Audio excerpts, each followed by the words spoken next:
The fluorescent lights of Rosie's diner buzzed against the evening crowd, casting everything in that particular shade of exhausted yellow that made the Friday shift feel twice as long. Rachel Carter moved between tables with the efficiency of someone who'd learned to waste nothing. Not energy, not time, not hope. 7 years of this, coffee refills, meatloaf specials, tips folded into her apron pocket to count later when Lily was asleep. The dinner rush had hit hard tonight, farmers and truckers and families stopping on their way through Nebraska to somewhere more important. The woman at the counter didn't fit.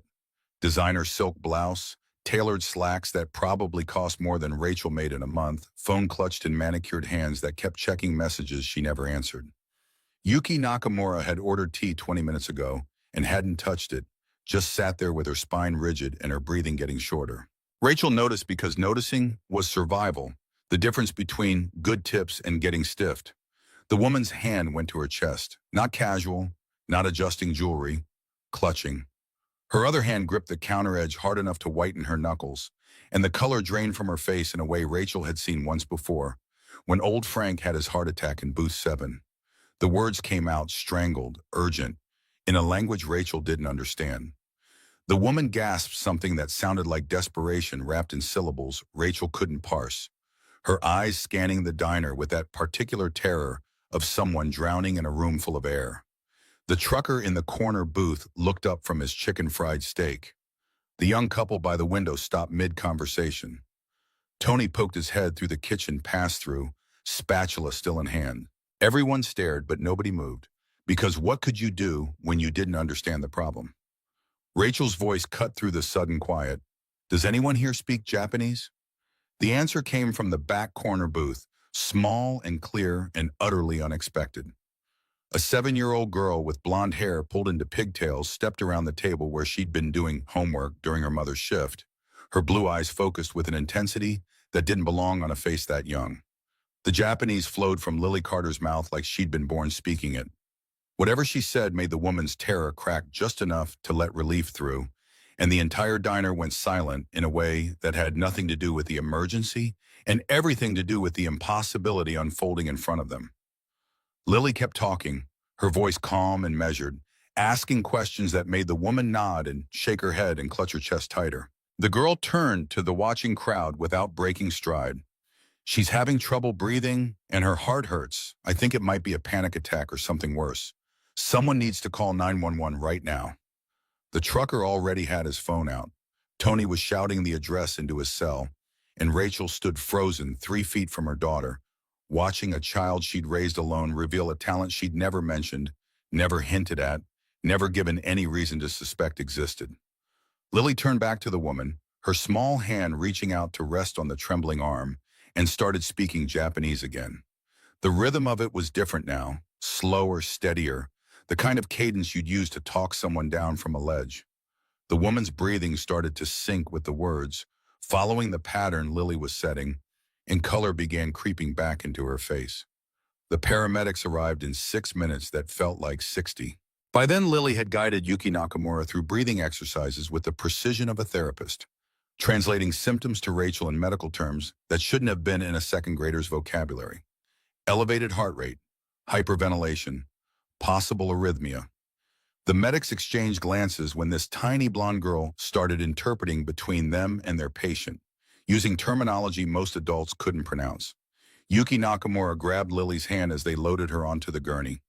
The Japanese words that came out were soft, reverent, and Lily smiled the shy smile Rachel knew meant her daughter was uncomfortable with praise. The ambulance pulled away, red lights fading into the Nebraska night. The diner stayed quiet for another 30 seconds before the whisper started, urgent conversations about what they'd just witnessed. Rachel stood in the middle of it all, order pad forgotten in her hand, staring at her daughter like she was seeing her for the first time. The words came out harder than she intended.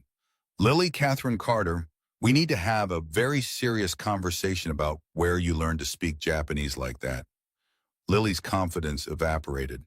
She looked down at her sneakers, at the worn linoleum, anywhere but her mother's face. When she finally spoke, her voice had gone small. I learned it from anime shows, Mama. I wanted to understand what they were saying without reading the subtitles, so I taught myself. I've been practicing for 3 years now. 3 years. Rachel's mind spun backward through 3 years of late shifts and double work weeks and coming home so tired she barely had energy to kiss Lily goodnight. 3 years of her daughter learning an entire language in the margins of Rachel's exhaustion, hiding it like it was something to be ashamed of. The answer to why came before Rachel could ask, I didn't think you'd believe me. You're always so tired when you come home, and I didn't want to bother you with something that seems silly. The words hit like a punch to the sternum. Rachel dropped to her knees right there in the middle of the diner, pulling her daughter into a hug tight enough to feel the small heartbeat against her own chest. Her brilliant, thoughtful, impossibly kind daughter had been carrying around genius-level language skills because she didn't want to add to her mother's burden. Tony appeared at her elbow, his rough cook's face wet with tears he wasn't bothering to hide. His voice came out rough. That little girl of yours is special, Rachel. Real special. Ain't never seen nothing like that in my 15 years working here. Lily tugged on Rachel's uniform, her face serious in that way that made her look older than 7. Mama, do you think Ms. Nakamura will be okay? She seemed really scared. The fact that Lily knew the woman's name registered somewhere in the back of Rachel's mind, but exhaustion and shock were fighting for control, and she couldn't process it yet. She managed, I think she'll be just fine, thanks to you. But how do you know her name is Nakamura? She introduced herself when she was trying to ask for help. She said her full name before she got too scared to talk properly. That's what you're supposed to do in emergencies in Japan. Give your full name so people know who to contact. Rachel shook her head slowly, marveling at this small person who'd somehow absorbed not just a language, but the cultural protocols that went with it. She looked around at the other diners, still watching them with wonder and speculation, and felt something shift in her chest. Pride, yes, but also worry. What other surprises was her extraordinary daughter hiding? 400 miles northwest, in a studio apartment in Seattle that smelled like coffee and sawdust, Jake Mitchell sat in front of a wall that had slowly consumed his life.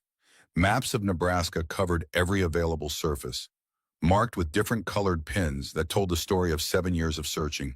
Red for dead ends, yellow for leads still pending, green for confirmed sightings of women named Rachel Wilson, all of whom had turned out to be the wrong person. His laptop screen glowed in the darkness, another People search website promising results for just $29.99. Jake had spent roughly $45,000 on these promises over the years, money that could have gone toward a house or a new truck, or any of the things a 34-year-old construction foreman was supposed to want. Instead, it had gone to private investigators and database subscriptions in 11 separate trips back to Nebraska, each one ending with the same empty-handed return to Seattle. The photo pinned to the center of the wall showed a younger Rachel, taken 7.5 years ago before she'd started showing. Her smile in that picture still hurt to look at, the way it lit up her whole face, the way it had made Jake feel like maybe he deserved good things after all. He'd been wrong about that, proven conclusively by the phone call that had shattered everything. The voice on the other end had been flat, professional, devastating. Is this Jake Mitchell? Rachel knows about your Japanese girlfriend. She's disgusted, wants you gone. If you really love her and the baby, you'll leave them alone to build a better life without you. He'd left a note with money, everything he had in his savings account, and driven to Seattle that same night. Spent the first year trying to get his feet under him, telling himself he was giving Rachel the space she needed to heal and move on. Spent the next 6 years realizing that the phone call might have been a lie, that someone might have wanted him gone, that he'd made the biggest mistake of his life by running instead of fighting. The notebook beside his laptop held the evidence of his systematic search. Rachel Wilson, approximately 22 years old in 2017, pregnant, due early 2018, worked service industry, probably a diner or coffee shop, blonde hair, 5'6", blue eyes, had a laugh that made everything better. He'd created a database of every Rachel Wilson in the United States, followed up on over 200 leads, all dead ends. His phone buzzed with a text from Tom, his foreman buddy. You still planning that Nebraska trip? Man, maybe it's time to let it go. 7 years is a long time. Jake typed back without thinking. Not stopping until I know they're safe. Until I can explain. because that was the thing that kept him awake nights, the question that had no answer. Did he have a son or a daughter out there? Were they healthy? Happy? Did they hate him for abandoning them? Or had Rachel told them he was dead so they wouldn't have to deal with the truth? He picked up the photo again, tracing the edge with his thumb. The reflection in the window behind Rachel showed someone else, just a sliver of an image. But he'd stared at this picture long enough to memorize every pixel. He'd been wrong to trust that phone call, wrong to run, wrong to think giving them space was the same as giving them love. Tomorrow he'd head back to the construction site, climb scaffolding on the new high-rise downtown, and pretend his mind wasn't halfway to Nebraska running through search patterns. He'd use his lunch break to cross-reference building permits from 2017, looking for any project that might connect to Rachel, any thread that might lead him back to the family he'd lost. The universe didn't owe him anything. He knew that, but he couldn't shake the feeling that somewhere out there, Rachel and their child were waiting for an explanation he'd never been brave enough to give. 3 days after saving a stranger's life, Lily Carter sat in her usual booth doing math homework that was designed for her grade level and therefore required about a tenth of her actual attention. The rest of her brain was working through conjugation patterns in Mandarin, which she'd started teaching herself 2 weeks ago using the same YouTube methods that had worked for Japanese. The characters were harder, more complex, but the grammar had an elegance that appealed to the part of her mind that liked solving puzzles. The bell over the diner door chimed. Lily looked up and felt her stomach drop in that particular way that meant something important was about to happen. The woman from the emergency stood in the doorway, but transformed. No more gasping or clutching or terror. This version of Yuki Nakamura wore a navy business suit tailored with the kind of precision that suggested it cost more than most people's monthly rent. She carried a leather briefcase that whispered money and power, and when she walked across the diner, every head turned to follow her progress. Rachel nearly dropped the meatloaf plate she was carrying. Her voice came out strangled. "Oh my goodness, you're back. How are you feeling?" Yuki's English carried just enough accent to mark her as foreign, but nowhere near enough to suggest difficulty. "Much better, thanks to your daughter. Is that her? The little angel who saved my life?" Rachel nodded, wiping her hands on her apron in that nervous gesture Lily recognized as her mother feeling self-conscious. Yuki crossed directly to the booth, her heels clicking against linoleum, and Lily felt the weight of adult attention focusing on her like a spotlight. The Japanese came naturally. "Nakamura-san, you recovered well?" Yuki's face lit up with genuine delight. "Hi, okage-de? Yes, thanks to you. May I sit with you for a moment?" Lily nodded, carefully setting down her pencil and closing her math workbook to hide the fact that she'd finished the entire week's assignment in 20 minutes. Yuki slid into the booth across from her with the grace of someone used to commanding boardrooms, but her eyes held warmth that made Lily's shoulders relax fractionally. The conversation flowed between Japanese and English, Yuki switching languages so Rachel could follow along from where she hovered nearby, order pad forgotten. Lily explained her teaching method, the anime shows and YouTube tutorials and flashcards she'd made from index cards stolen from the school supply closet. Yuki asked to see her notebooks, and Lily pulled them from her backpack with hands that trembled slightly. The pages were covered in neat rows of hiragana, katakana, and kanji characters. Vocabulary lists organized by theme, grammar notes with examples, small drawings beside difficult words to help remember meanings. Yuki flipped through them with increasing amazement, her professional composure cracking to show something like wonder. Her voice came out soft. "This is university-level work, Lily. Most adults struggle to reach this level of proficiency. You've essentially become bilingual on your own." The words made something glow in Lily's chest, bright and warm and terrifying. She'd spent 3 years hiding this part of herself, convinced it made her weird, that other kids would make fun of her if they knew. But Yuki was looking at her like she'd done something remarkable instead of something embarrassing. The question slipped out before Lily could stop it. "Really? I always worry I'm making mistakes because I don't have anyone to practice with." "Your pronunciation is nearly perfect. You have a natural gift for languages. Have you tried learning any others?" Lily shook her head, then reconsidered. "Spanish would probably be more useful here, but Japanese is more fun. The culture is really interesting too. Did you know in Japan they have trains that go over 200 miles per hour?" Yuki smiled, but Lily saw something shift behind her eyes, some calculation being made. The woman leaned forward slightly. What grade are you in at school? Second grade, but it's kind of boring. We're still learning things I already know. Rachel's sigh carried years of frustration. The school says she's academically advanced, but they don't have programs for that. They just give her extra worksheets to keep her busy. The look that crossed Yuki's face was complicated, something between sympathy and recognition and determination. She pulled a business card from her briefcase and handed it to Rachel with both hands, a gesture Lily recognized from her cultural research as showing respect. Rachel stared at the card long enough that Lily knew her mother was reading it multiple times, trying to process the information. Her voice came out uncertain. You're the CEO of Nakamura Technologies? The tech company that makes computer chips? Among other things, yes. I also sponsor educational programs for gifted children. I'd like to help Lily if you'll let me. The temperature in the diner seemed to drop 10 degrees. Lily watched her mother's spine straighten. That particular stiffness that meant pride was about to override practicality. Rachel's words came out careful, controlled. I appreciate the offer, I really do. But we don't accept charity. We get by just fine on our own. Lily felt panic rising in her chest. This woman actually understood, what it was like to have a brain that worked too fast in interests nobody else shared. Losing that felt like losing a lifeline she hadn't known she was drowning without. The words came out before she could stop them.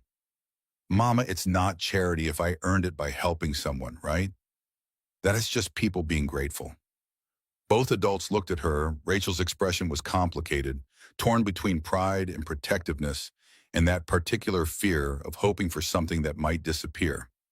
Yuki's face showed something that might have been recognition, like she saw more in Lily's statement than just a child's logic.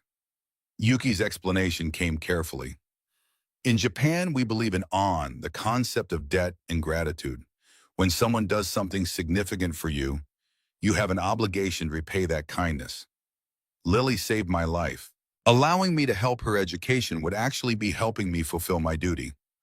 Rachel looked between them, her hands twisting the business card like it might dissolve if she held it too tight. Lily could see the battle playing out behind her mother's tired eyes. The years of double shifts and bills that never got smaller, and the constant worry about giving her daughter everything she deserved. When Rachel spoke, her voice was barely above a whisper. Can I think about it?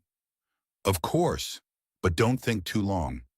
Gifted children need proper stimulation, or they can lose their enthusiasm for learning. Trust me, I know from experience.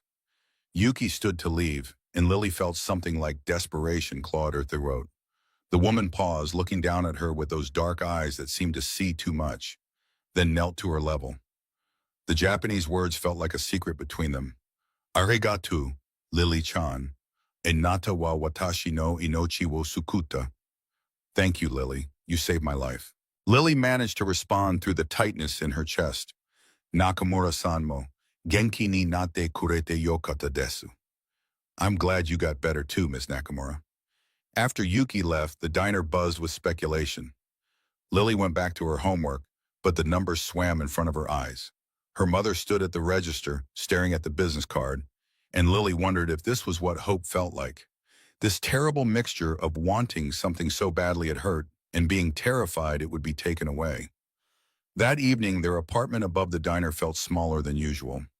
Lily sat at the coffee table working through kanji practice, while Rachel made dinner in the tiny kitchen, radio playing country music at low volume. The business card sat on the counter like a loaded gun. Lily's voice came out carefully casual. Mama, are you still worried about Nakamura-san? Rachel turned from the stove, wooden spoon in hand. I'm not worried about her, baby. I'm worried about us. What if she gets tired of helping? What if we become dependent on her generosity and then she disappears? The fear made sense. Lily had watched her mother work herself to exhaustion for 7 years, had seen the way Rachel flinched when bills came in the mail, had learned to be quiet about wanting things because asking meant watching her mother's face crumple with guilt over what she couldn't provide. Depending on someone, trusting someone, was the same as setting yourself up for disappointment. But Lily had done her research. She'd read about Japanese culture, about concepts of honor and obligation that ran deeper than Western ideas of casual kindness. She tried to find words that would make her mother understand. Did you know that in Japanese culture, when someone saves your life, they become responsible for you? It's part of giri, duty, and obligation. Nakamura-san isn't just being nice. She really believes she owes me. Rachel's laugh came out surprised. Where did you learn that? Documentary about samurai honor codes. It was really interesting. They had a whole system about how you're supposed to treat people who help you or who you help. It's not like here where people just say thank you and move on. Rachel crossed to the couch and pulled Lily into her lap, something she did less often now that Lily insisted she was almost grown up. Her mother's heartbeat was steady against Lily's back, grounding. Sometimes I forget how smart you are. I'm not that smart. I just like learning things.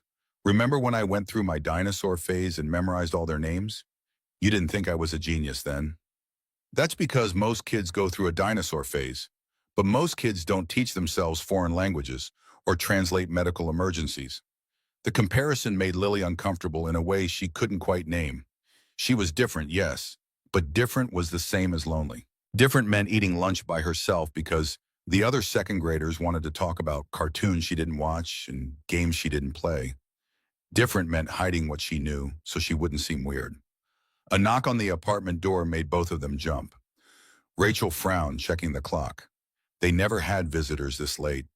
She looked through the peephole and her entire body went rigid.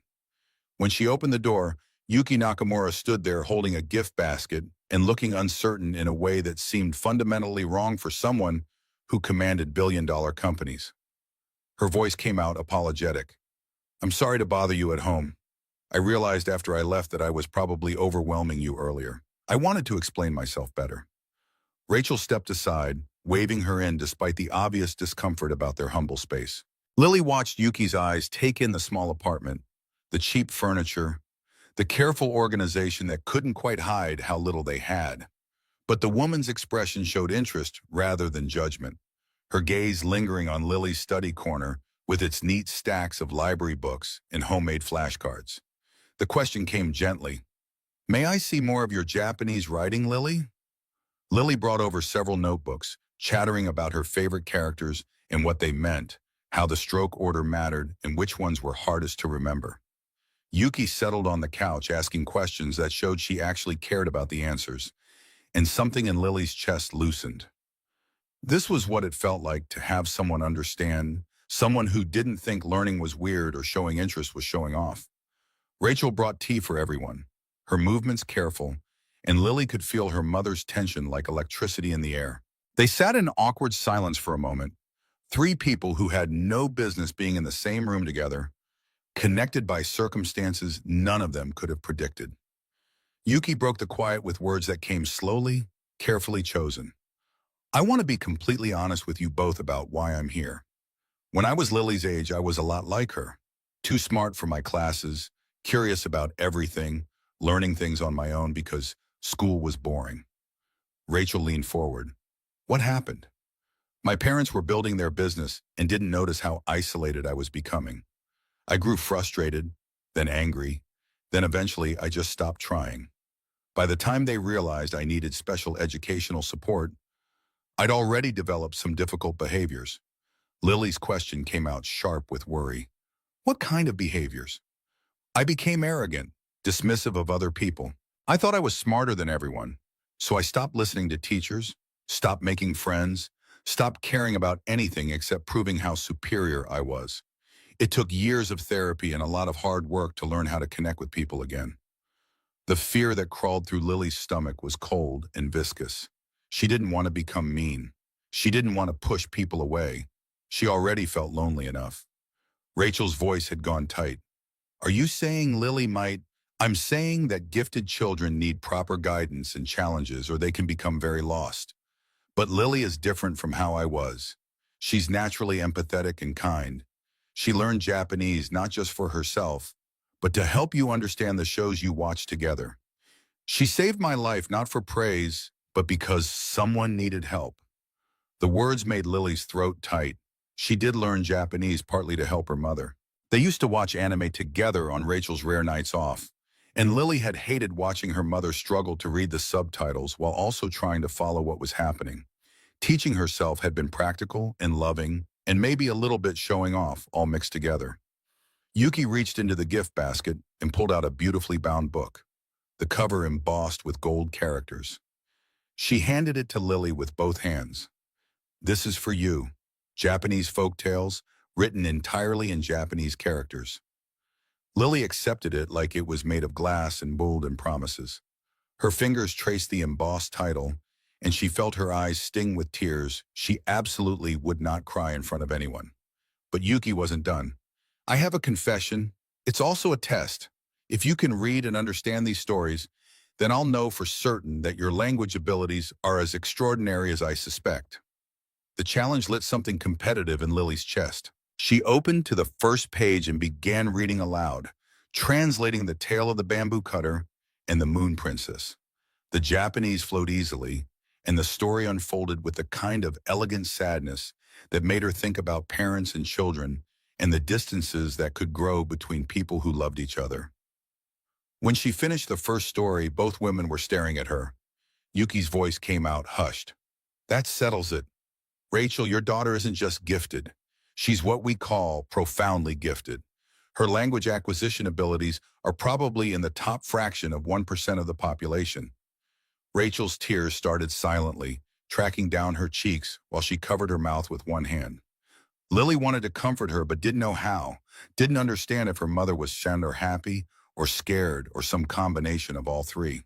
The question Rachel finally managed came out broken. "What do we do about it?" "We get her tested by the best educational psychologists in the country. Then, based on their recommendations, we explore options, specialized schools, accelerated programs, maybe even university courses for certain subjects." University? She's 7 years old. Intellectually, she's functioning far above that level, but emotionally and socially, she's still 7.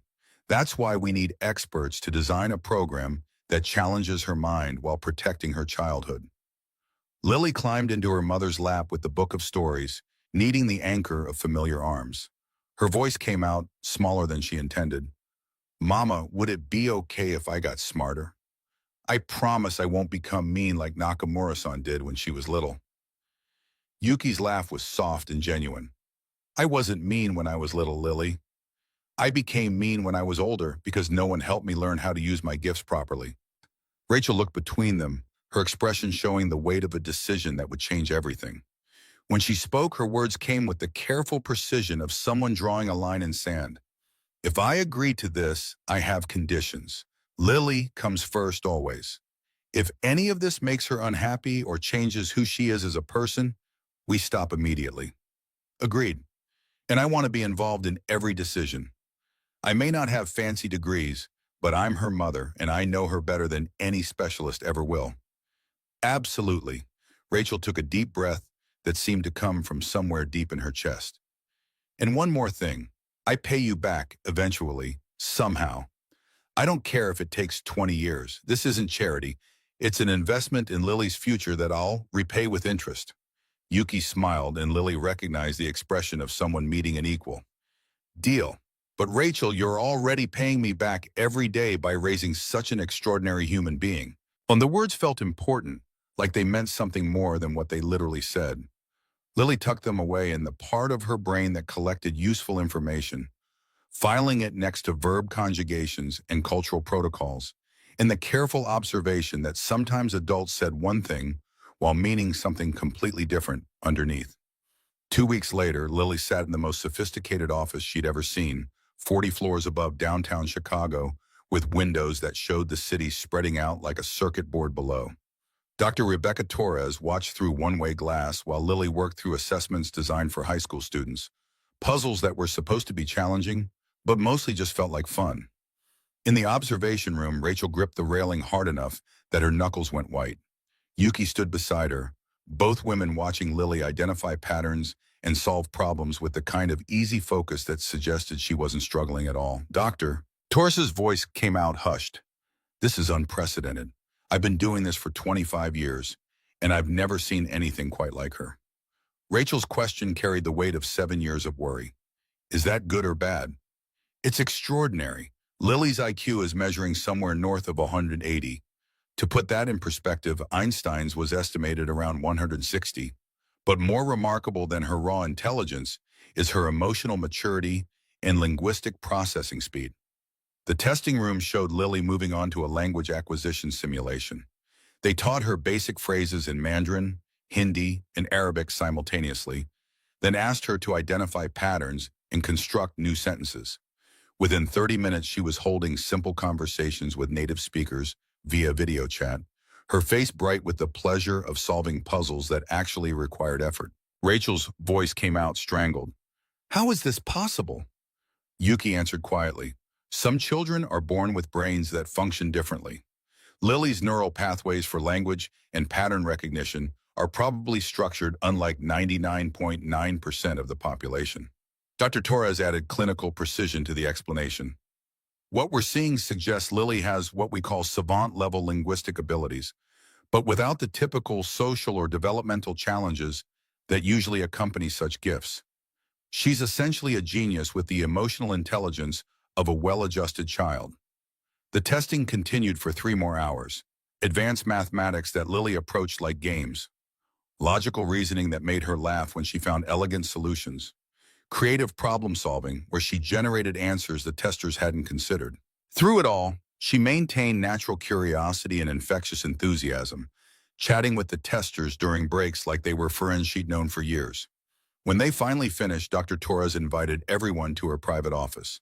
Lily immediately gravitated toward a wall of books, running her fingers along spines and reading titles in multiple languages. Rachel watched her daughter with an expression caught between pride and terror. Dr. Torres got straight to business. I'll be direct. Lily needs immediate educational intervention. Her current school environment isn't just inadequate. It's potentially harmful to her intellectual development. Rachel felt her stomach drop. What kind of intervention? Ideally, a completely customized educational program. Traditional schools, even gifted programs, won't be sufficient. Lily needs university-level instruction in her areas of strength, combined with age-appropriate social activities and emotional support. The word came out weak. University? Lily looked up from the books, her voice small. Would I have to leave home, Mama? Torres' reassurance came quickly. Not necessarily. We can arrange for remote learning with top universities, private tutoring, specialized language immersion programs. The key is keeping Lily intellectually challenged while maintaining her connection to normal childhood experiences. Yuki leaned forward. What would something like that cost for the level of customization Lily requires? Probably $200,000 annually. The room went silent. Rachel felt the number hit like a physical blow, so far beyond anything in her universe of possibility that it might as well have been $1 billion. Even with Yuki's generous offer, that kind of money was incomprehensible to a diner waitress working double shifts. Dr. Torres continued carefully. However, there are foundations and organizations that sponsor exceptional children. With Lily's test scores, she would qualify for full scholarships to several programs. Rachel's maternal instincts fired warning shots. What's the catch? The doctor exchanged a meaningful look with Yuki before answering. The organizations that can afford to sponsor children like Lily usually expect something in return. Research participation, public appearances, academic competitions. Lily would become, in essence, a case study. Lily had been listening intently from her spot by the bookshelf. Her question came out direct. Would I become famous? Possibly. Children with your abilities often attract media attention. The question is whether your family is prepared for that level of scrutiny. Rachel stood abruptly, needing to move, needing to think, needing to breathe air that didn't taste like decisions too big to make. She walked to the window, looking down at the city 40 floors below. Somewhere down there, people lived normal lives with normal problems and children who were smart but not too smart, gifted but not unusually so. Her voice came out tight. I need to think about this. This is all happening so fast. Yuki's agreement came gently. Of course, take all the time you need. But Dr. Torres added the pressure of reality. Rachel, we can't wait too long. Every day Lily spends understimulated is a day of potential lost. That evening, back in their small apartment above the diner, Lily practiced writing Mandarin characters while Rachel stared at Dr. Torres's comprehensive report. The technical language overwhelmed her, but the conclusions were brutally clear. Her daughter was operating on a level that defied normal educational approaches. Lily's voice broke through her thoughts. "Mama, are you scared?" The question deserved honesty. "Terrified, baby. What if I make the wrong choice? What if all this attention changes you into someone I don't recognize?" Lily set down her pencil and climbed onto the couch beside her mother. When she spoke, her voice carried that particular wisdom that sometimes leaked through, making her sound far older than 7. "Do you remember when I was 5 and wanted to learn how to ride a bike? Of course, you practiced for weeks until you got it perfect. And you were scared I'd fall and get hurt, but you let me try anyway because you knew I needed to learn." Rachel felt tears prick her eyes. "This is a little more complicated than learning to ride a bike, Emma." "Is it though? You taught me that when we have gifts, we should use them to help people. Maybe this is how I'm supposed to help people, by showing other kids like me that it's okay to be different." The words hit Rachel square in the chest. When had her 7-year-old become wise enough to see past her own fear to the bigger picture? When had this tiny person learned to think about purpose and meaning and using extraordinary abilities for good? Rachel's phone rang before she could formulate a response. Yuki's name appeared on the screen, and Rachel felt her heart rate kick up. She answered, "Hello? I'm sorry to call so late, but I've been thinking about Lily's situation all day. I have a proposition that might address your concerns." "I'm listening." "What if we started small? Instead of diving into a full program immediately, what if I arranged for Lily to spend a few hours each week with private tutors? We could test how she responds to advanced instruction without committing to anything permanent." The suggestion felt manageable in a way the earlier conversation hadn't. Rachel found herself nodding, even though Yuki couldn't see it. "That sounds more reasonable. And Rachel, I want you to know that my interest in Lily isn't purely altruistic. I've been struggling with some major decisions about my company's future, and watching Lily tackle challenges with such joy and curiosity has reminded me why I fell in love with learning in the first place."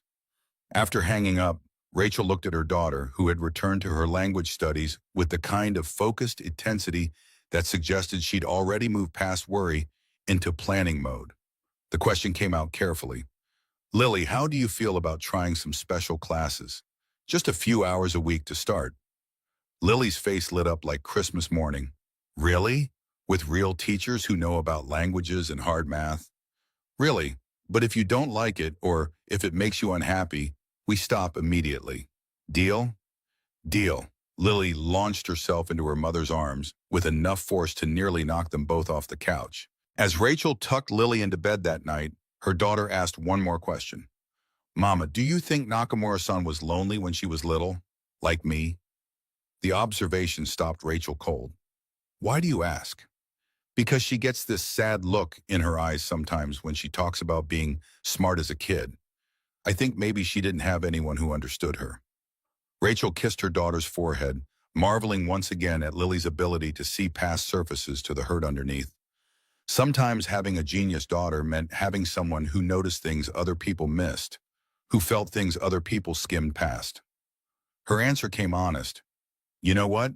I think you might be right about that." As Lily drifted off to sleep, Rachel sat by the window looking out at the quiet street below. Tomorrow she would call Yuki and take the first step toward a future she couldn't quite imagine. For the first time since this all began, she felt more excited than afraid. 3 months into Lily's specialized tutoring program, everything seemed to be going perfectly. The girl thrived under the challenge of advanced coursework. Her Japanese had reached near fluent levels, and she'd begun studying Mandarin and advanced mathematics with obvious delight. Rachel watched her daughter bloom with a mixture of pride and amazement. But Yuki had been acting strangely lately. The questions had started subtle, then grown more pointed. Questions about Lily's father that felt like they came from somewhere deeper than casual interest. Lily noticed it first. Walking home from the community center, where her tutoring sessions were held, she looked up at her mother with troubled eyes. "Nakamura-san seems different lately. She's been asking me lots of questions about my family." Rachel frowned, instincts firing.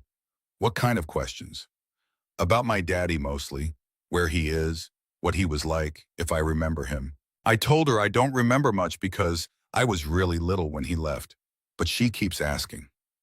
The chill that ran down Rachel's spine had nothing to do with the Nebraska wind. Lily, you don't have to answer personal questions if they make you uncomfortable, even from Nakamura-san. They don't make me uncomfortable, but they make her so really, really sad. That evening, Rachel called Yuki to discuss Lily's progress, but found herself asking about the personal questions instead. The hesitation on the other end of the line lasted long enough to confirm Rachel's suspicions that something was wrong. Yuki's voice came out strained. I'm sorry, I didn't mean to make Lily uncomfortable. It's just, there's something I need to tell you both, but I'm not sure how to say it. Rachel's grip on the phone tightened. What is it? Silence stretched between them, heavy with unspoken things. When Yuki finally spoke, her words came carefully. Can I come over? This isn't something I can explain over the phone. An hour later, Yuki sat in their small living room looking more nervous than Rachel had ever seen her. Lily curled up in her favorite chair with a book, but Rachel noticed she wasn't turning any pages, her attention fixed on the two adults instead. Yuki started slowly, her hands twisting together in her lap. 7.5 years ago, I was in Nebraska on business. I had a relationship with someone. It was brief, but it meant more to me than I realized at the time. Rachel felt her heart rate quicken, some part of her already knowing where this was going, even as her conscious mind rejected the possibility. Yuki continued, each word seeming to cost her. The man's name was Jake Mitchell. He was working construction on a building project my company was funding. He was kind, funny, incredibly intelligent despite having no formal education. The book slipped from Lily's hands and hit the floor with a sound like thunder in the sudden quiet. Both women turned to look at her, but Lily sat frozen, staring at Yuki with eyes that had gone too wide, too shocked, too understanding for a 7-year-old. Yuki's voice dropped to barely above a whisper. I didn't know he had a daughter. I didn't know about you, Lily. If I had known... Rachel stood abruptly, her mind reeling, trying to process what she was hearing. Her voice came out harder than she intended. Are you telling me that you think Jake Mitchell is Lily's father? That you had an affair with my daughter's father? Not an affair. Jake told me he wasn't in a relationship. He said he was single, working to support himself while he figured out his next steps in life. He lied. Rachel's voice went cold and flat. He was living with me. I was 6 months pregnant with Lily when he disappeared without a word. Lily spoke suddenly, her voice small and confused and cutting straight through the adult anger to the heart of it. Nakamura-san, did you know my daddy? Yuki turned to face Lily, tears streaming down her face in a way that made Rachel's anger falter slightly. I think I might have, sweetheart. And I think he might have left because he was confused and scared, not because he didn't love you. That's not possible. But even as Rachel said it, pieces were clicking together in her mind. Jake's sudden interest in Asian culture during those last few weeks, the mysterious phone calls, the way he'd seemed distant and conflicted before he vanished. Yuki reached into her purse and pulled out an old photograph, holding it out with shaking hands. Rachel took it, and the world tilted sideways. It was definitely Jake, but younger and happier than she remembered seeing him in those final months. In the picture, he was laughing at something off camera, his arm around a younger version of Yuki, both of them looking at each other with obvious affection. Lily climbed down from her chair and took the photo from her mother's numb fingers. She studied it with that intense focus she gave to complex problems, tracing Jake's face with one small finger. When she spoke, her voice held wonder rather than accusation. He looks happy. Yuki's whisper was broken. We both were, for those 3 weeks. But when my father discovered the relationship, he threatened to disown me if I didn't return to Japan immediately. He said Jake was beneath our family's social status. Rachel sank back onto the couch, overwhelmed. So you just left? Without telling him? I was 24 and completely dependent on my father's approval. I wrote Jake a letter explaining everything, but I never sent it. I convinced myself it was better to make a clean break. Her voice broke completely. I had no idea he had a pregnant girlfriend. I had no idea I was destroying a family. Lily looked between the two women, her young mind visibly processing the implications. Her question came out careful. So when my daddy left us, it wasn't because he didn't want me? Yuki dropped to her knees in front of Lily, taking the small hands in hers. Oh, Lily, I think your father left because he was torn between two worlds and didn't know how to choose. That doesn't make it right, but it might explain why he ran instead of fighting for what mattered. Rachel felt anger and grief warring in her chest, both demanding space, both overwhelming. This is why you've been helping us. Guilt over breaking up my family. Initially, maybe. When I realized who Lily was, I felt like I'd been given a chance to fix the damage I'd caused. But Lily is extraordinary in ways that have nothing to do with guilt or obligation. She would be remarkable, regardless of who her father is. Won't Lily surprise them both by walking over to Yuki and hugging her around the waist? I'm not mad at you, Yuki-san. You didn't know about me and you were scared of disappointing your daddy. Sometimes grown-ups make mistakes when they're scared. Yuki broke down completely, holding Lily close while tears poured down her face. Rachel watched her daughter comfort the woman who had unknowingly destroyed their family 7 years ago and felt something shift in her heart. After a long moment, Rachel spoke quietly. Yuki, do you know where Jake is now? Yuki looked up hopefully, carefully releasing Lily. I've been trying to find him. I hired a private investigator last month. The words hung in the air between them, heavy with possibility and fear in the weight of 7 years of separation. Rachel's next question came out barely above a whisper. And if you find him, what then? Then I tell him the truth. About what my father did, about Lily, about everything. Lily pulled back from Yuki's embrace, looking at her mother with those wise blue eyes that saw too much. Mama, do you want to see Daddy again? The question pierced straight through all of Rachel's defenses to the raw truth underneath. Did she want to see Jake again?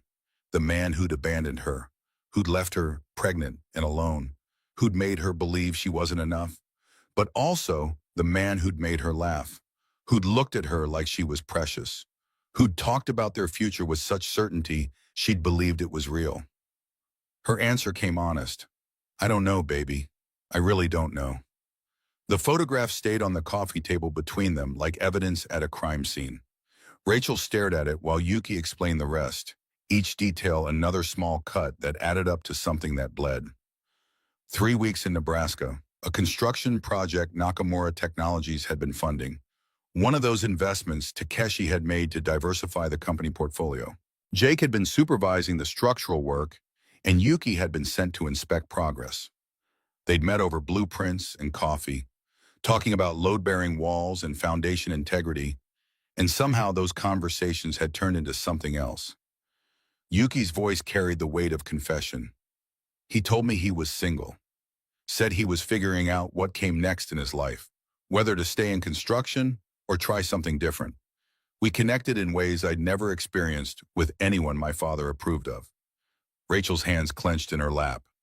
So you just believed him? Never thought to verify? I was 24 and naive about relationships. My father had controlled every aspect of my life until then. Jake felt like freedom. The words twisted something in Rachel's chest because she understood them too well. Jake had felt like freedom to her too, like possibility, like someone who saw past the diner uniform to the person underneath. She'd thought they had something real, something worth building a life on. Lily climbed into Rachel's lap without asking, needing the physical connection. Her voice came out small. What happened when you had to go back to Japan? Yuki's face crumpled. My father found out. I don't know how, but he always had ways of knowing things. He called me in Tokyo, told me to come home immediately or face disownment.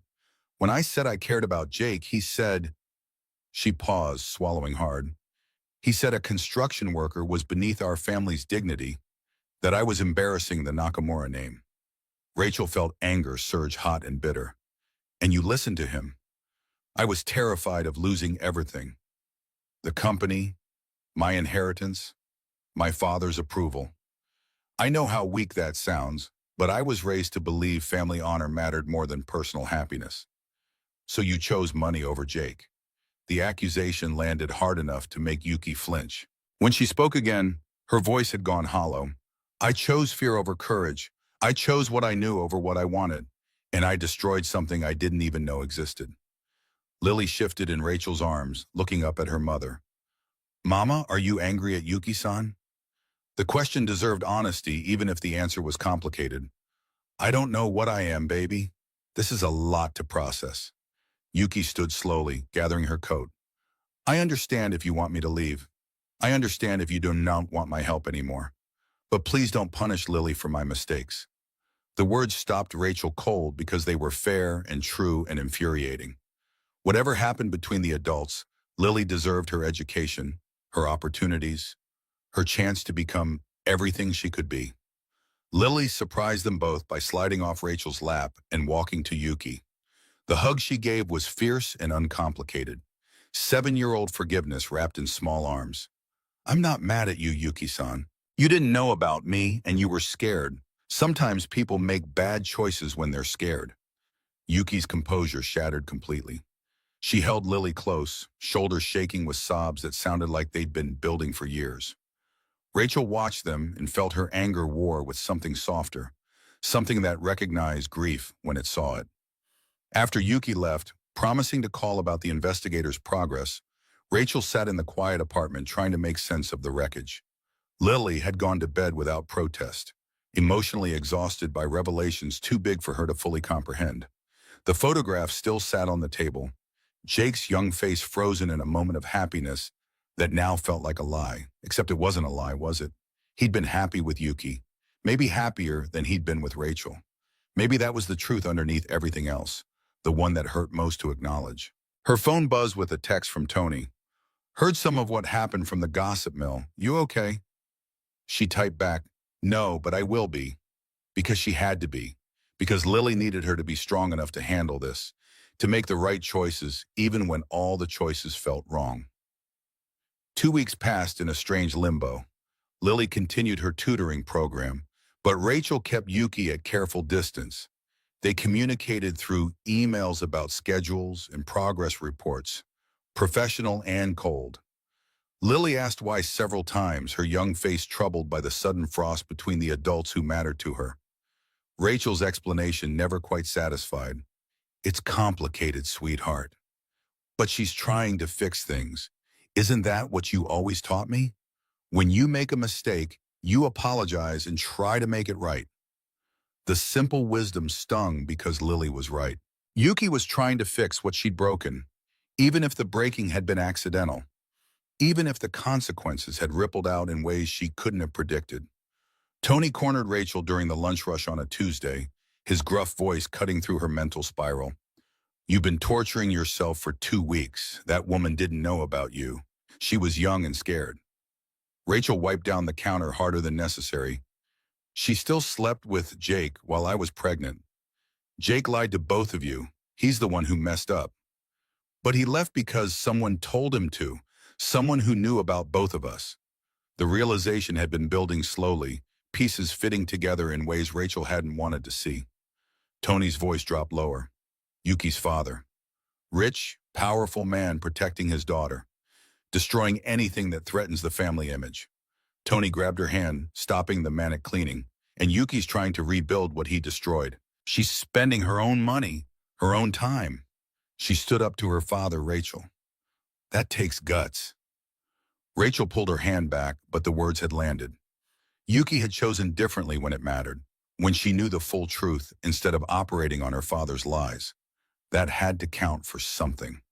That evening, Lily sat at the coffee table practicing Mandarin characters with the same focused intensity she brought to everything. She looked up suddenly, pinning Rachel with those two wise eyes. Mama, do you think Daddy still thinks about us? The question carved into Rachel's carefully maintained defenses. I don't know, baby. Yuki-san said he was torn between two worlds. Maybe he chose wrong, but maybe he didn't know how to choose right. Where are you going with this? Lily set down her pencil with deliberate care. In Japanese, there's this concept called giri and ninjo, duty versus human feelings. Sometimes they conflict, and good people make bad choices trying to do what they think is right. Rachel crossed to the couch, pulling Lily close. When did you get so wise? I'm not wise. I just read a lot. The phone rang before Rachel could respond. Yuki's name on the screen made her stomach clench, but she answered. Hello? Yuki's voice shook with something that sounded like barely contained emotion. Rachel, I found him. I found Jake. The phone slipped in Rachel's suddenly sweaty grip. She caught it, pressed it back to her ear. What? Where? Seattle. He's been there for 6 years, working under his real name. A pause, then the words that changed everything. Rachel, he's been searching for you this entire time. The world tilted sideways. Rachel sat down hard, her free hand gripping the couch cushion for stability. That's not possible. We never moved. We never changed. He's been looking for Rachel Wilson. He doesn't know you changed your name. The truth hit like the physical blow. When Jake left, Rachel had been so hurt, so determined to start fresh, that she'd legally changed back to her grandmother's maiden name, Carter instead of Wilson. A symbolic severing of everything they'd been building together. She'd changed Lily's birth certificate to match, wanting her daughter to have a clean identity uncomplicated by questions about absent fathers. Yuki continued, her words tumbling faster. My investigator found his apartment. Jake has a wall covered in search materials. Maps, newspaper clippings, printouts. He's hired 3 different private investigators over the years.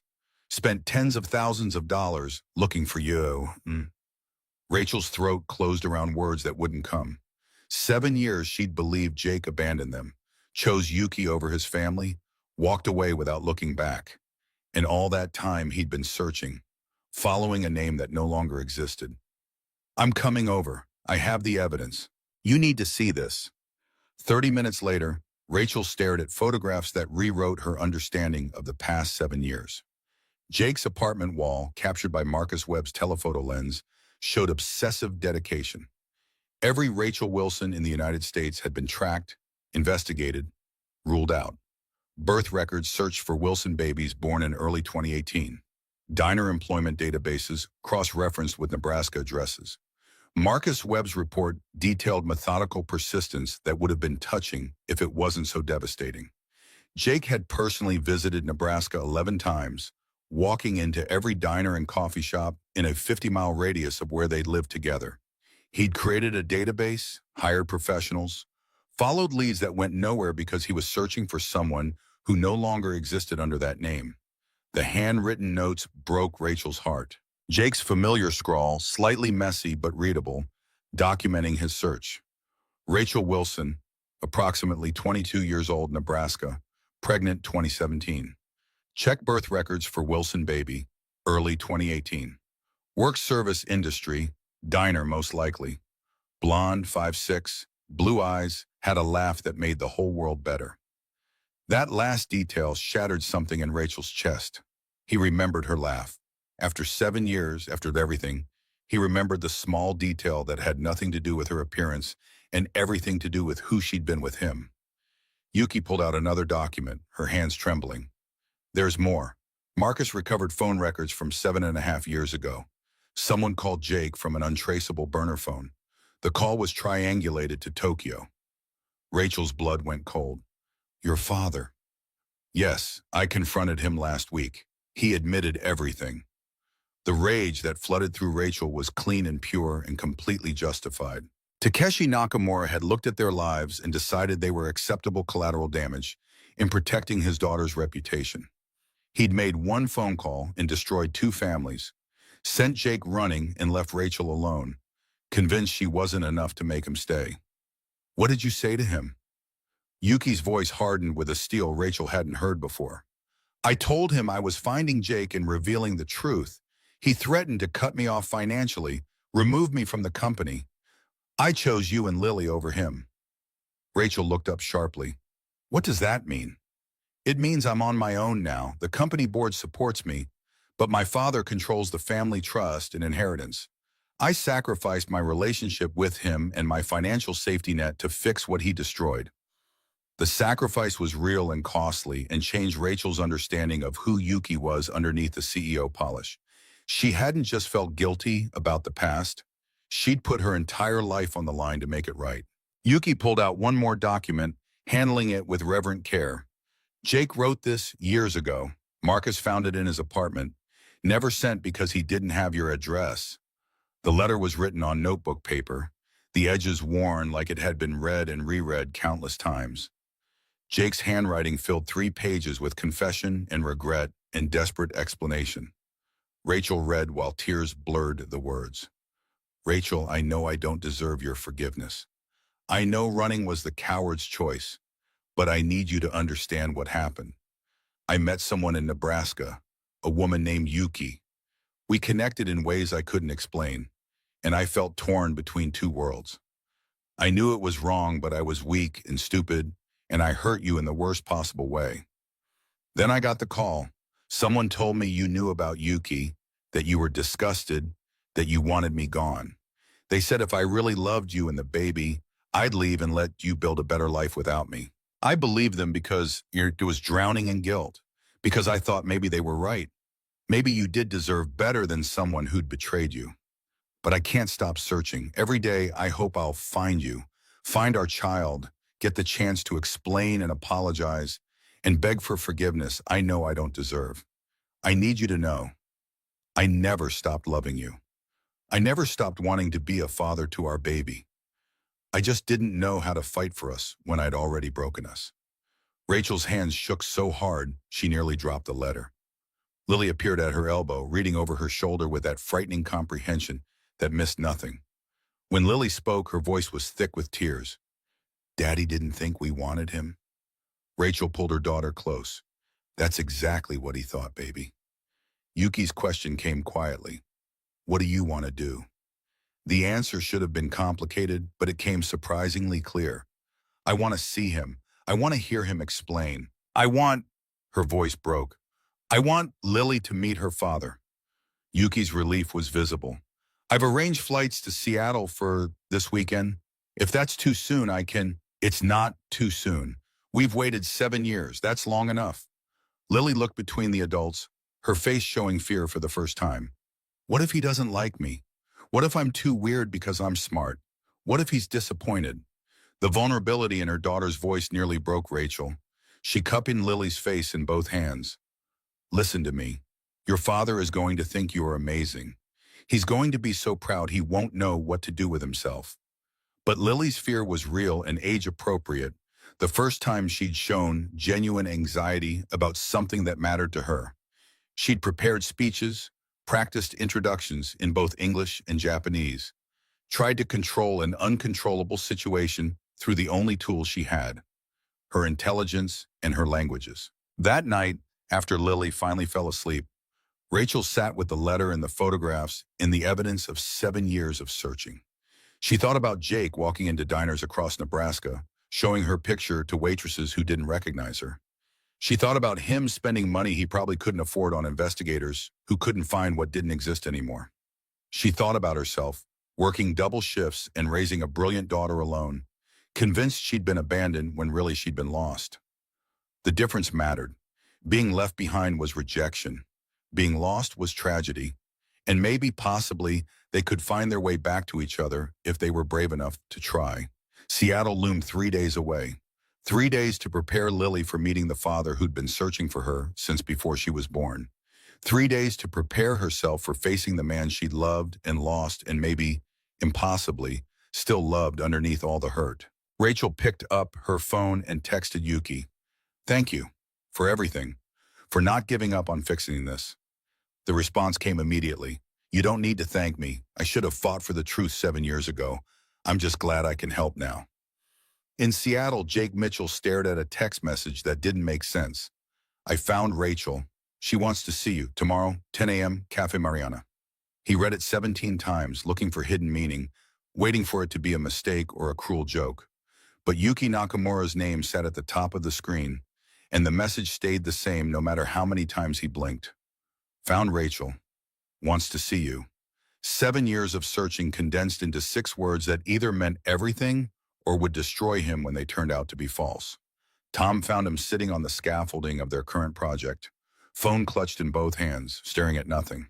The concern in his friend's voice cut through the shock. Jake, you okay? You look like you've seen a ghost.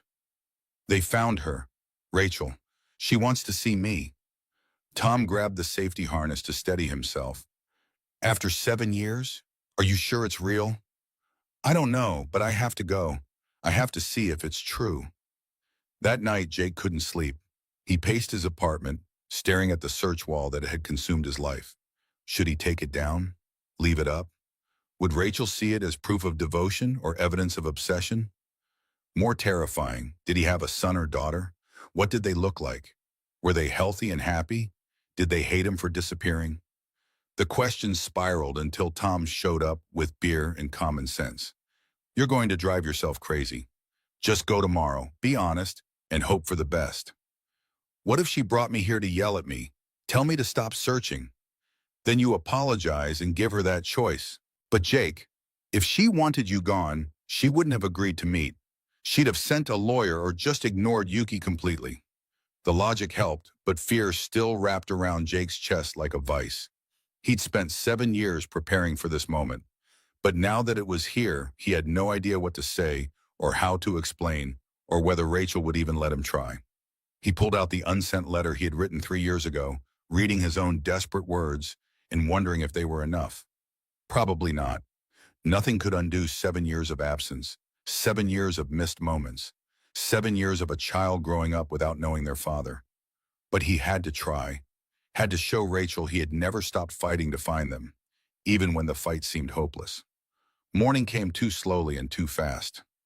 Jake arrived at Cafe Mariana 20 minutes early, took a corner table, bought coffee he couldn't drink.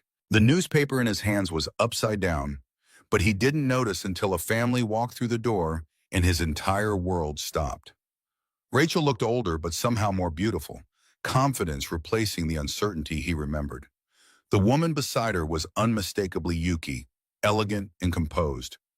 But the child between them stole Jake's breath completely. Blonde hair and pigtails. Blue eyes that were his eyes staring out from a face that was pure Rachel. 7 years old and perfect and impossible, and his daughter. Jake stood without meaning to, the newspaper falling forgotten. The sound of it hitting the floor made all three of them turn, and Rachel's eyes met his across the cafe. 7 years of silence hung between them.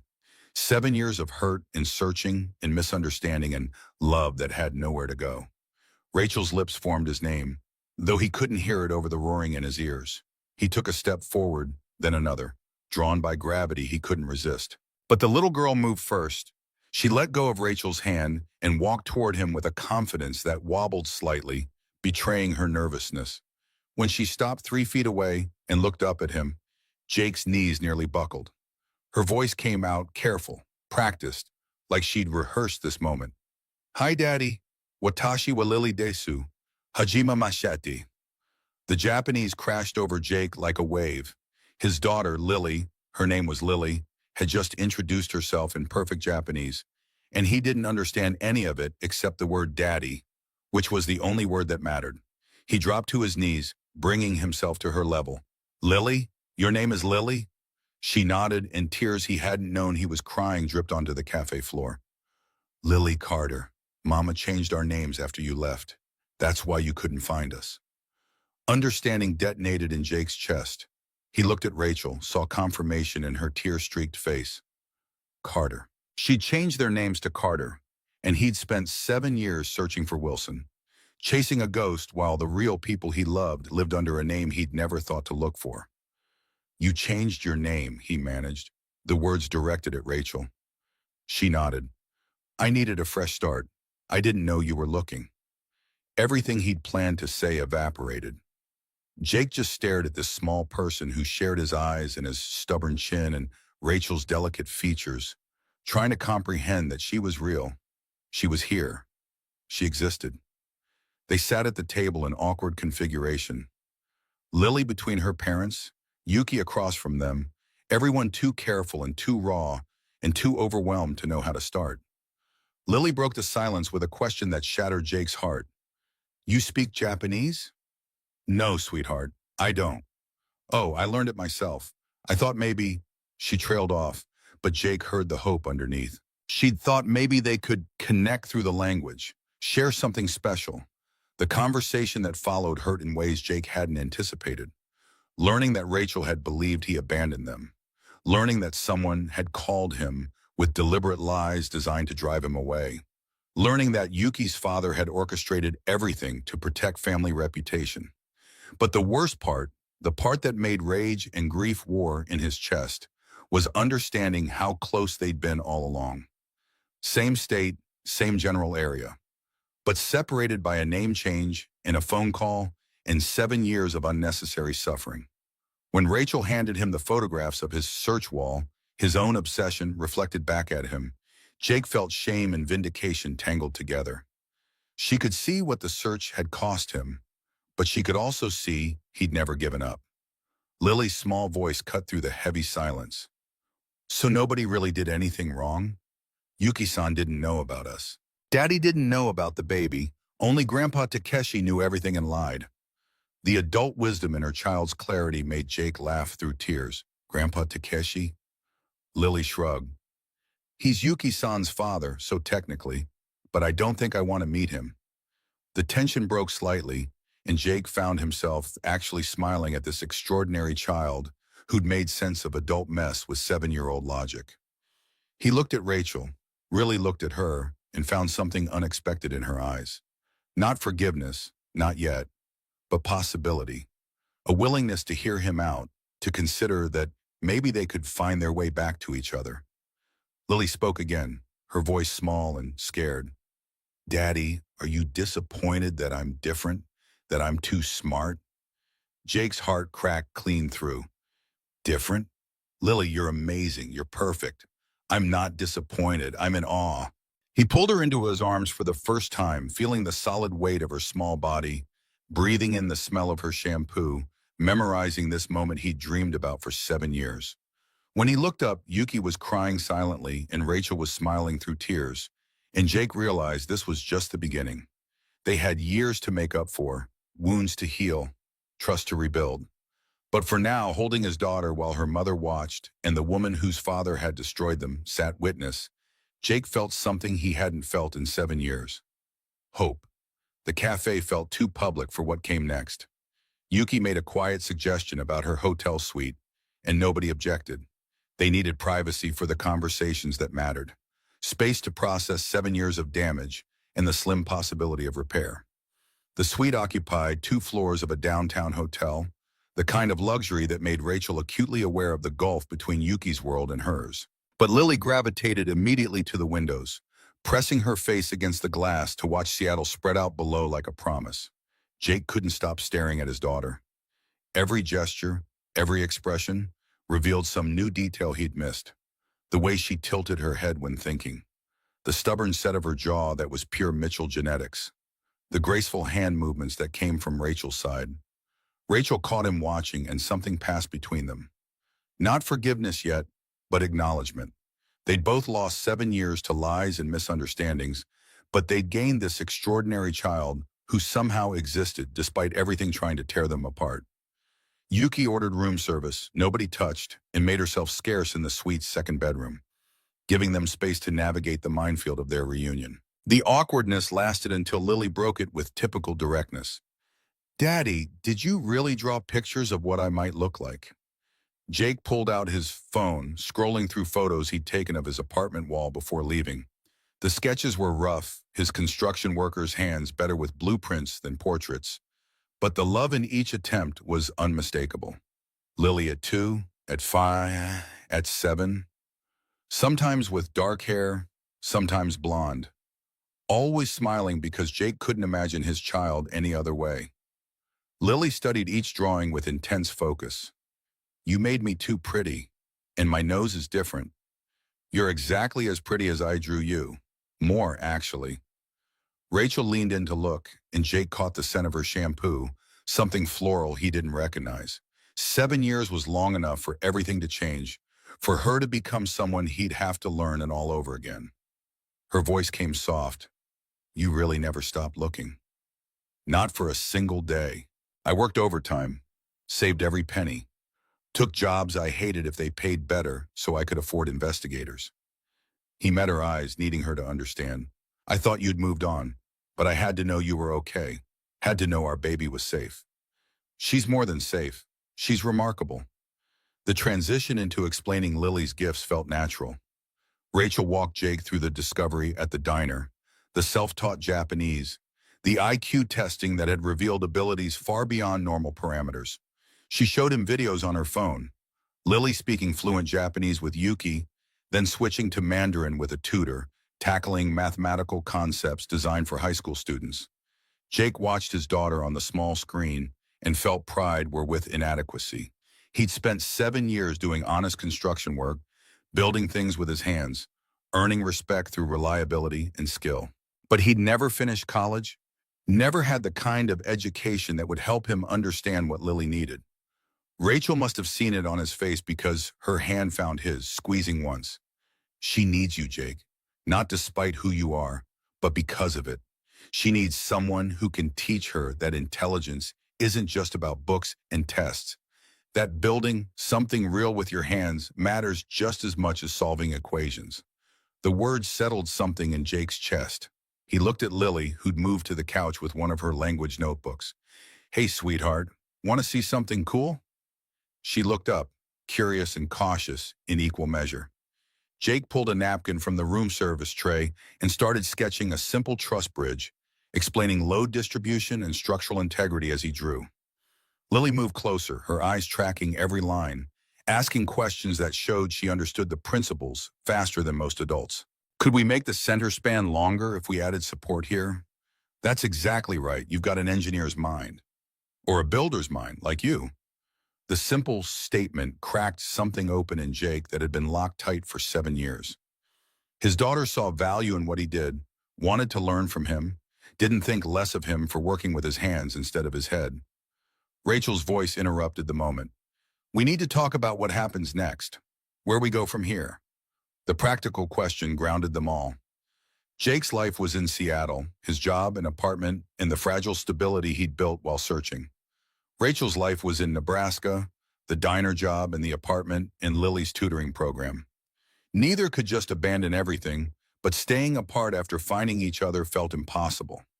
Lily solved it with her usual directness. "Can we move here? Seattle has better museums, and Daddy's here, and the Space Needle is really cool." Rachel's laugh came surprised. "You haven't even seen the Space Needle yet." "I looked it up online. The engineering is fascinating." Jake found himself grinning despite the weight of adult complications. "What about your program in Nebraska? Your teachers?" Yuki emerged from the bedroom, timing suggesting she'd been listening. "The program is flexible. Northwestern has a Seattle campus. I can arrange transfers, same specialists, same curriculum. Lily's education doesn't have to be tied to geography." The casual offer of something that would cost thousands in logistics and fees reminded Jake again of the vast difference in their resources. But Rachel's expression showed she was actually considering it, weighing Nebraska winters against Seattle rain, familiar poverty against unknown possibility. "I'd need to find work. Lily needs stability, not us scrambling to make rent." Jake's response came immediate. "I make good money. My company's union, benefits, steady hours. We could—" He stopped, suddenly aware he was assuming they'd live together, that Rachel would want that after everything. But Rachel's small smile suggested she'd caught the implication and wasn't rejecting it outright. "Let's take it slow, Jake, for Lily's sake. She needs to know we're not going to fall apart again." "Slow, I can do slow." Lily looked between them with an expression far too knowing for 7. "Slow is good. Mama always says good things take time to build right." The next 3 days unfolded like a surreal dream. Jake took time off work, and they explored Seattle together. 3 people learning to be a family while the 4th, Yuki, hovered at the edges, essential but careful not to intrude. Jake brought Lily to his construction site on Thursday morning. She wore a hard hat 3 sizes too big, drowning in the safety vest they'd scrounged from the office. The crew went quiet when Jake introduced her as his daughter, everyone knowing about his 7-year search, nobody quite knowing what to say. But Lily broke the ice by asking the site supervisor about load calculations for the steel framework going up. And within minutes, she had a circle of hardened construction workers explaining their work to a 7-year-old who understood more than some of the apprentices. Jake watched her examine blueprints with the same intensity she brought to language study, asking why the beams angled certain ways, how they calculated wind stress. What happened if the foundations settled unevenly? Her mind connected practical engineering to theoretical math effortlessly, seeing patterns the way she saw the language structure. Tom pulled Jake aside, voice gruff with emotion. That's your kid, man. Smart as hell and not afraid to get her hands dirty. She's incredible. And you're going to stick around now, right? Stop the searching, start the living? The question deserved honesty. If Rachel lets me, if I can prove I won't run again. Pike Place Market in Friday morning showed Lily a different side of Seattle. She watched fish throwers with scientific fascination, analyzing trajectories and catch techniques. Jake bought her flowers from a vendor who flirted with Rachel until she blushed, and something in Jake's chest twisted with jealousy and hope tangled together. They ate lunch overlooking the water, and Lily asked endless questions about Seattle weather, geology, history. Rachel watched them interact with an expression Jake couldn't quite read, something between happiness and caution. When Lily ran ahead to look at boats, Rachel leaned closer. She really likes you. I really like her. She's amazing, Rachel. You did an incredible job raising her. I did it alone because I thought I had to, because I believed you chose Yuki over us. I would never have chosen that. If I'd known, I know that now.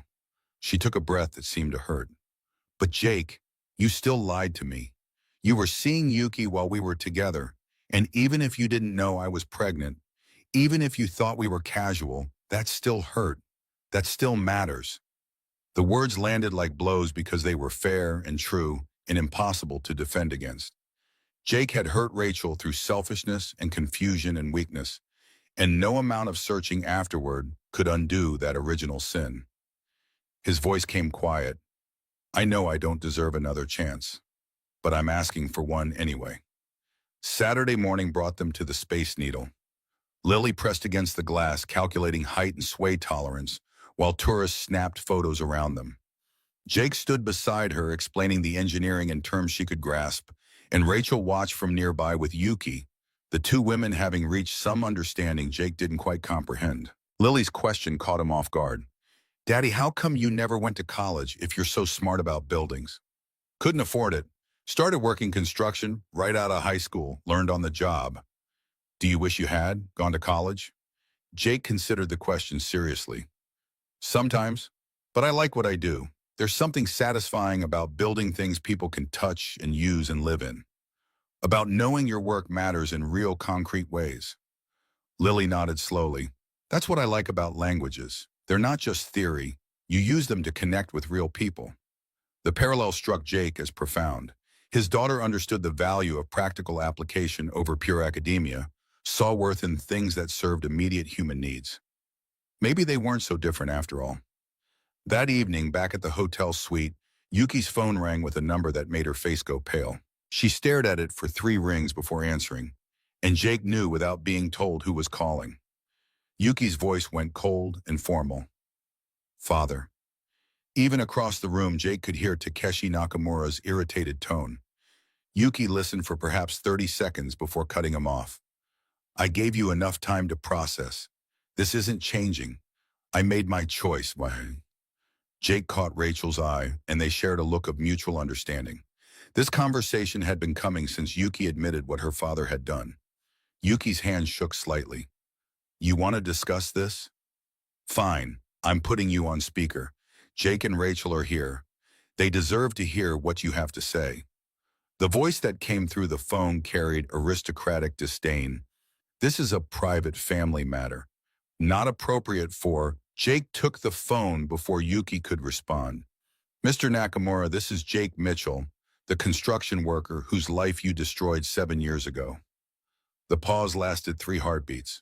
When Takeshi spoke again, his voice dripped condescension. Ah, the unsuitable American who couldn't accept his place. The unsuitable American who's been raising a daughter you tried to erase, who spent 7 years searching for the family you stole from him. I protected my daughter from a poor decision. You were beneath her station.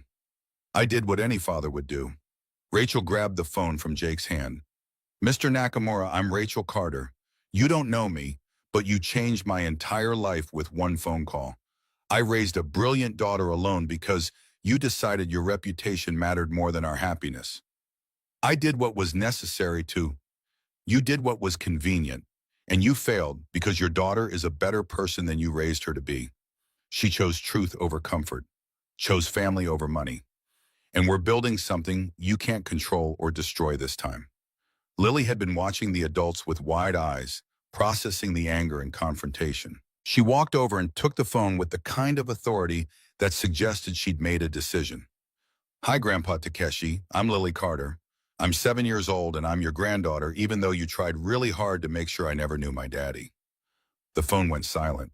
Jake could picture Takeshi Nakamura, powerful CEO accustomed to control, completely blindsided by a child's directness. Lily continued with devastating simplicity. I taught myself Japanese. I'm really good at it. Yuki-san says I'm profoundly gifted, which means really smart. But I don't think you're very smart, Grandpa. Smart people don't break families apart. That's just mean. And mean people end up alone. She hung up the phone and handed it back to Yuki, then looked at the stunned adults. Was that wrong? Should I have been nicer? Jake burst out laughing despite himself. Rachel covered her mouth to hide a smile. Yuki stared at the phone like it might explode, then started crying and laughing simultaneously. That was perfect, Lily, absolutely perfect. The confrontation shifted something among them. They'd faced the villain together, drawn a line in sand about what they'd accept going forward. Takeshi Nakamura could keep his money and his pride, but he'd lost access to the family Yuki was building in his place. Sunday evening, their last night in Seattle before Rachel and Lily had to return to Nebraska, they sat in the hotel suite making plans. Lily had fallen asleep on the couch, exhausted by 3 days of museums and construction sites, and more emotion than her 7-year-old frame could process. Jake spoke quietly. I can transfer to a Seattle branch of my company, already talked to my supervisor, or I can find work in Nebraska if that's better. Rachel shook her head. Nebraska has nothing for Lily's education. And honestly, I'm tired of winters that freeze your bones. If Yuki can really arrange the transfer, I can. I'll make the calls Monday. Then Seattle makes sense. Fresh start for all of us. Jake's question came carefully. All of us living together? Or separate places while we figure things out? Separate at first. Lily needs stability, not us playing house and maybe failing, but close enough that you can be part of her daily life. Close enough that we can see if this, she gestured between them, if we can rebuild what we had. I'll spend the rest of my life proving you can trust me again. Rachel's smile was sad and hopeful, tangled together. Don't make promises you might not keep. Just show up, Jake. Every day. That's what I need to see. 6 months later, the house Jake and Rachel had bought together sat in a quiet Seattle neighborhood where kids rode bikes and neighbors knew each other's names. 3 bedrooms, a garage Jake had converted to a workshop, a backyard big enough for the ambitious project currently under construction. The morning routine had settled into comfortable rhythm. Rachel made coffee while Jake helped Lily with breakfast. Their daughter, somehow she'd become their daughter in the possessive sense, belonging to both of them, sat at the kitchen table practicing Mandarin characters between bites of toast. They weren't married, hadn't even officially moved in together, though Jake's toothbrush lived in the bathroom and his clothes occupied half the closet. They were taking it slow like Rachel insisted, rebuilding trust through accumulated days of showing up, of being present, of choosing each other over and over. Yuki stopped by most mornings on her way to Nakamura Technologies' Seattle office. She'd moved permanently, cutting final ties with Japan and her father's expectations. The coffee she brought was always perfect, and the easy way she interacted with Lily spoke of chosen family rather than obligation. Lily attended specialized school 3 days a week, regular elementary school twice weekly for social development. She had friends now, other gifted kids who understood her, and normal kids who liked her despite not getting half of what she said. The balance seemed to be working. Jake finished his coffee and ruffled Lily's hair. Ready to work on the treehouse today? We're putting up the second level if you still think the supports will hold. Lily's face lit with pure joy. I redid the calculations. If we angle the braces like this, she grabbed paper and started sketching with quick, confident lines. We can actually add a small platform here for stargazing. That's smart thinking. Grab your tool belt after breakfast and we'll get started. Rachel watched them head to the backyard and felt her chest tighten with an emotion she'd stopped believing in 7 years ago. Happiness. The uncomplicated kind that came from watching your daughter laugh with her father while planning impossible building projects. Yuki settled into the chair Lily had vacated. They're good together. He's patient with her, doesn't make her feel weird for being smart, just treats her like she's his kid who happens to know calculus and 4 languages. And you two, how's the slow rebuilding going? Rachel's smile came easier than it used to. Better? Good. We're talking about making it official, actually living together instead of this weird half state we're in now. What's holding you back? Fear, mostly, that it won't work, that we'll hurt Lily by trying and failing. Yuki's voice went gentle. You can't build anything worthwhile if you're too scared to commit to the foundation. The words landed with weight. Rachel thought about Jake in the backyard teaching Lily to use a level, explaining why precision mattered in construction. He'd been showing up every single day for 6 months, proving through action that he wasn't running again. Maybe it was time to stop testing and start trusting. The backyard had been transformed over the past 3 months. What started as a simple treehouse had evolved into an ambitious structure spanning 3 trees, incorporating Lily's engineering ideas and Jake's practical building knowledge. Neighbors stopped to watch sometimes, amazed that a 7-year-old was calculating load-bearing capacities while her father cut lumber to exact specifications. Jake held the support beam in place while Lily checked the angle with a level. A little left, Daddy. There. Perfect. The screw gun whirred, fastening the beam securely. They worked in comfortable silence, punctuated by Lily's observations and Jake's patient explanations. This was his favorite part of fatherhood so far, sharing knowledge about how things fit together, watching her mind make connections between theory and practice. Daddy, can I ask you something? Always. Do you ever wish I was different? Normal smart instead of weird smart. Jake set down his tools and sat on the platform they'd just secured. Come here. Lily climbed into his lap, still small enough to fit, though growing fast enough that soon she wouldn't. He wrapped his arms around her and chose his words with care. Listen to me. I've built 100 buildings in my life, office towers and apartments and bridges. But you know what the best thing I ever built was? What? The courage to keep looking for you, to not give up even when it seemed hopeless. And you know why I kept going? Why? Because I knew my kid would be special. Might not have known how special, but I knew anyone growing from your mama's strength and my stubbornness would be worth fighting for. You being brilliant just means I was right. Lily's arms tightened around his neck. I love you, Daddy. The words hit Jake square in the chest. She'd been calling him Daddy since the reunion, but this was the first time she'd said the love part out loud. His voice came thick with emotion. I love you too, kiddo, more than anything in this world. They sat there for a while, father and daughter perched in a half-finished treehouse, before getting back to work. By late afternoon, the structure was complete enough for the ceremonial finishing touch. Lily had made a sign in her workshop area, carved and painted with care. Lily's dream house. She'd insisted on doing it herself, wanted the imperfections that came from her own hands rather than something perfect and adult-made. Jake helped her hang it on the main platform, then pulled out a small wood-burning tool.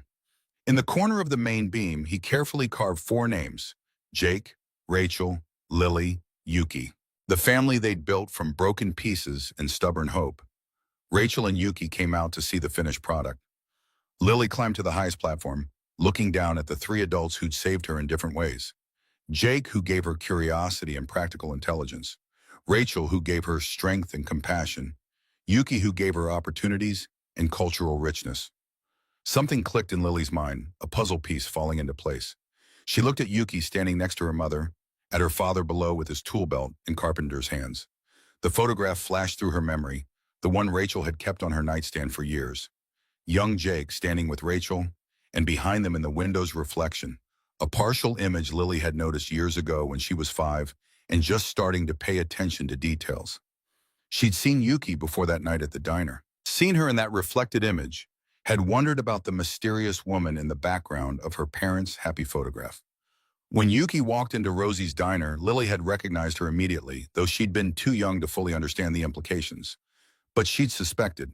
Even at 7, she'd suspected the connection, had made sure to be extra helpful, extra impressive, extra necessary, had guided the reunion without anyone knowing, letting them all think it was accident and fate when really it was a 7-year-old genius orchestrating the reconciliation her family needed. The realization settled warm in her chest. Sometimes the smartest thing you could do was help people find their way back to each other without them knowing you were helping. Sometimes love meant giving adults the illusion of control while quietly fixing what was broken. Rachel called up, "Lily, come down, sweetheart. Dinner's ready." Lily took one last look at her 3 grown-ups, at the family she'd helped piece together, and smiled. "Coming, Mama." She climbed down carefully, Jake's hand steadying her on the ladder, and they walked together toward the house. Through the window, she could see the table set for 4, the kitchen warm with cooking and conversation, and the kind of ordinary magic that came from people choosing each other day after day. Inside, chaos reigned in the best possible way. Rachel had made pancakes for dinner because Lily requested them, and flour dusted every surface while bacon sizzled on the stove. Yuki arrived with bagels nobody needed, but everyone appreciated, and they all ended up in the kitchen together, talking over each other, switching between English and Japanese mid-sentence. Jake attempted a Japanese phrase he'd been practicing and mangled the pronunciation so badly that even Lily couldn't hold back laughter. Rachel's pancake flipped directly onto the floor, sending everyone into hysterics. Yuki told a story about her latest board meeting in 3 different languages, losing track of which one she was using. It was messy and loud and imperfect, and Lily memorized every detail to keep forever. After dinner, after dishes, after Lily had been tucked into bed with promises of more treehouse work tomorrow, the 3 adults sat on the back porch watching stars appear over Seattle. Rachel leaned into Jake's shoulder, a gesture that had become natural over the past months. "I've been thinking." "Dangerous." She elbowed him gently. "About us. About making this official. Not marriage necessarily, not yet. But actually living together, not half committed." Jake's arm tightened around her. "You sure I don't want to rush you?" 6 months isn't rushing. And honestly, you're already here most nights. Lily asks why you leave at all. What do you tell her? That we're taking our time, building something strong instead of something fast. Yuki stood up, giving them privacy. "I should head home. Early meeting tomorrow." Rachel caught her hand. "Stay. You're part of this too. Part of the conversation about what we're building." The look that crossed Yuki's face was gratitude mixed with something like relief. She'd been careful not to intrude, to maintain boundaries.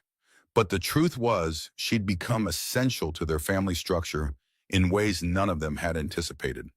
They talked late into the night, making plans for a future that felt possible now instead of impossible. Rachel would give notice at the diner, focus on taking online business classes she'd been eyeing. Jake would pick up the overtime he'd been avoiding, save for the wedding Rachel said she wasn't ready for, but kept bringing up. Yuki would continue managing Nakamura Technologies from Seattle, proving to herself and her father that she didn't need Tokyo to be successful. Somewhere around midnight, a package arrived via international courier. Yuki signed for it, recognizing her father's formal seal on the customs declaration. Inside was a letter written in Japanese, which Yuki read aloud while translating. "Daughter, I have spent these months considering your choices. I do not agree with them. I do not understand how you could choose a construction worker and a waitress over the family legacy I built. But I have come to recognize that you have built something of value, even if it is not what I would have chosen. I would like to meet my granddaughter, if you permit it, on your terms, in your city, with no demands beyond the chance to know her. I offer this not as an order, but as a request, which is difficult for me but perhaps necessary." Silence held for a long moment. Rachel spoke first. "That's his version of an apology? That's more vulnerability than I've ever heard from him in my entire life." Jake's question came careful. "What do you want to do?" Yuki looked at the letter, at this small crack in Takeshi Nakamura's armor. "I want Lily to decide. She's the one he hurt most. If she wants to meet him, we let him come. On our terms, like he said. The decision could wait until morning." They sat on the porch while Seattle settled into night around them. Three people who'd found each other through pain and persistence, and the extraordinary child who'd somehow brought them together. Sunday morning dawned clear and warm, perfect weather for the tree house dedication ceremony Lily had been planning all week. She'd invited her tutors and school friends, and by 10 o'clock the backyard was full of kids and adults marveling at what Jake and Lily had built together. Lily stood on the main platform in her favorite dress, holding the ribbon she'd insisted on for the official opening. Her voice carried clear and confident. "I want to thank my daddy for teaching me that building things is just as important as knowing things. And my mama for showing me that being strong doesn't mean being alone. And Yuki-san for proving that family is who you choose, not just who you're born to." She cut the ribbon with scissors Jake had let her use in the workshop, and kids flooded into the treehouse with shrieks of delight. Adults stood below watching children play in something built with love and lumber and second chances. Jake pulled Rachel close, kissing her temple in full view of everyone. "We did good, didn't we? We're doing good, present tense, ongoing." Later, after the party dispersed and Lily had shown off every feature of the treehouse 17 times, they sat together on the main platform. The carved names caught afternoon light, and Lily traced them with one finger. Jake's voice came soft. "You know what I realized? I spent 7 years trying to build a life worth having when you came back. But the life worth having was just being with you two. Everything else is just walls and roof." Lily looked up at him with those eyes that saw too much. "That's really good, Daddy. You should write that down." Rachel laughed. "He's right, though. The foundation matters more than the structure. People matter more than things.